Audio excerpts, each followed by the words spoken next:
In the previous video, we saw what energy means and also some types of energy like kinetic energy, chemical energy and potential energy.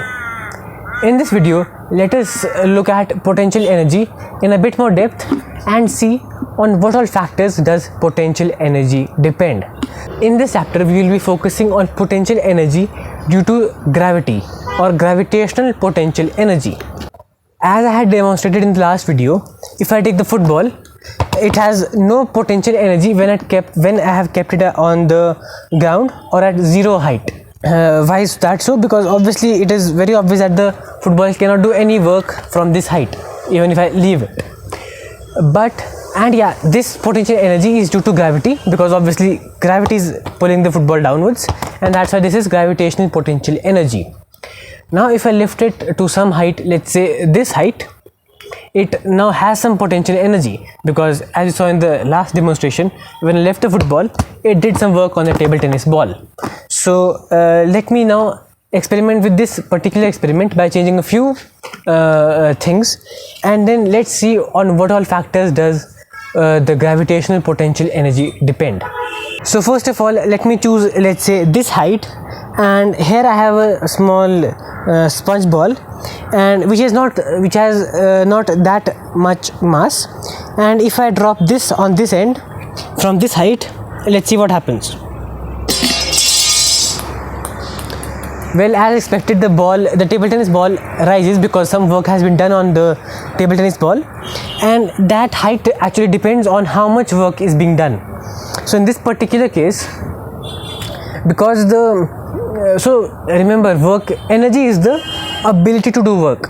So if some object has a higher potential energy, it should do a larger amount of work. In this particular case, the TT ball rose to this height. So a moderate amount of work was being done on the table tennis ball, which means this ball had a moderate amount of potential energy.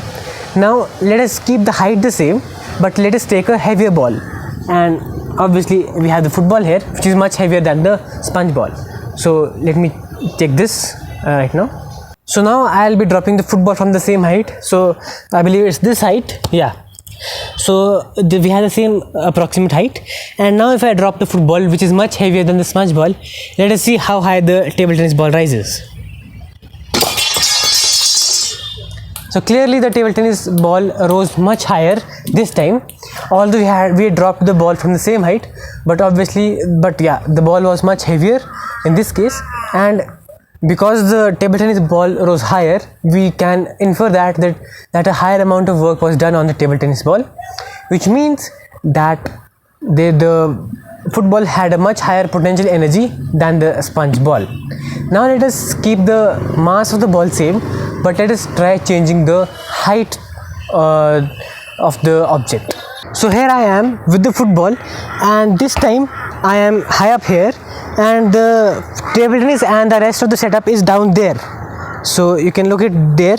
So yeah, this time the height is around 3 to 4 times higher than the previous one, and let's see in this case how much work can I obtain by dropping the football from this position. So obviously it's this position, and the height of the football is much higher than last time, and let's see what happens if I drop the football this time.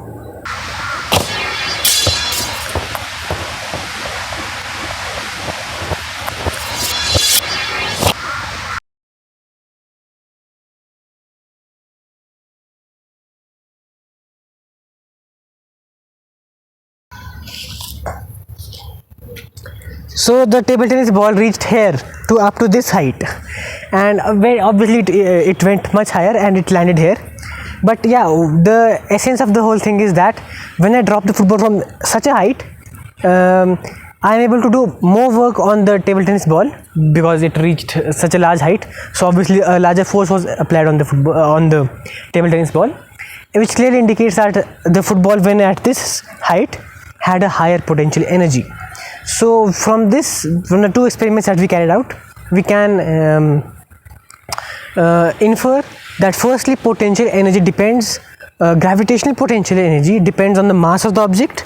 So obviously a football has a higher potential energy than a small soft sponge ball because the football has a larger mass.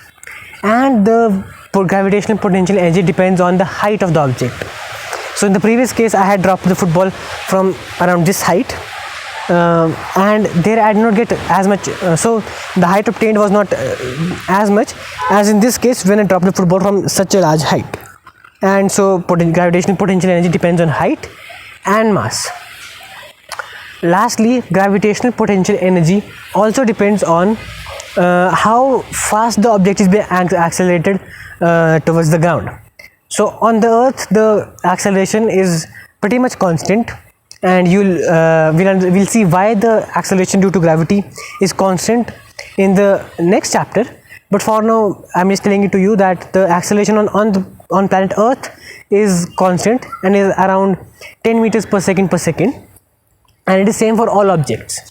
But if you go on Moon, there the gravitational field is the gravity is less strong, and thus the gravitational acceleration, so acceleration due to gravity, is also lower, which is it's around 6 meters per second, and so it also depends on how strong gravity is pulling. So if you go on Moon and drop the football from the same height, you won't get as much work out of the football, or in other words, the football will not have as much potential energy at the same height on Moon, because the gravity is not so strong, and so it will not pull the football with that much an acceleration as it does on Earth.